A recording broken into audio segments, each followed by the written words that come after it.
место биле донесени и растоварени неколку камиони земја без да бидат превземени и реализирани било какви градежни или хортикултурни активности. Во меѓувреме местото е претворено во депонија каде што се одлага градежен шут и многу други отпадни материјали. Еве на што личи тоа место денес. Жителите на ова урбана заедница се немојкни затоа што наместо уредена зелена површина, оплемената хортикултурно и со други соодветни рекреативни содржини, тие под своите домови добија мини депонија каде што се одлага градежен шут и отпад. Овој проблем посебно се однесува на најмладите од околните згради, кои секојдневно играат и се движат низ ѓубре и градежен шут, наместо тоа да го прават на уредена, оплеменета и еколошки чиста површина. И му кажуваме на надлежните служби во локалната самоуправа дека на овој начин не се реализираат ветените проекти и развојните програми. Сега, ако дозволите, накратко би се задржам на неколку теми за кои ДПМН денови веќе спекулира.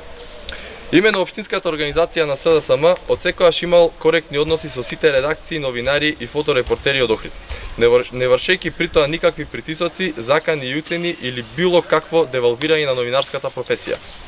Тоа се препознатливи методи на ДПМН. Впрочем, во времето на владењето на СДСМ до 2006 година, слободата на медиумите во Македонија беше рангирана на 36 место.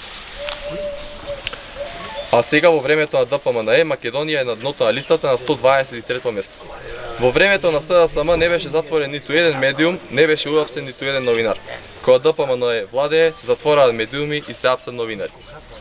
Во врска со нападите за недомајкинско и несовесно работење на локалните јавни предпријатија, во времето на СДСМ тоа е само уште еден неуспешен обид да му се припишат на СДСМ гревовите поради нестручното, несовесното и криминалното раководење со општинските јавни предпријатија во времето на ДПМН. Направените неплатени долгови и неизмирени обврски во периодот од 1995 до 2005 година доспеваат на присилна наплата по 2005 година. И уште едно подсетување. Доколку во ДПМН заборавиле, СДСМ во 2013 ги изгуби локалните избори во Охрид. По 8 години владење со локалната самоуправа, мнозинството од граѓаните на Охрид довербата му ја даде на ДПМН.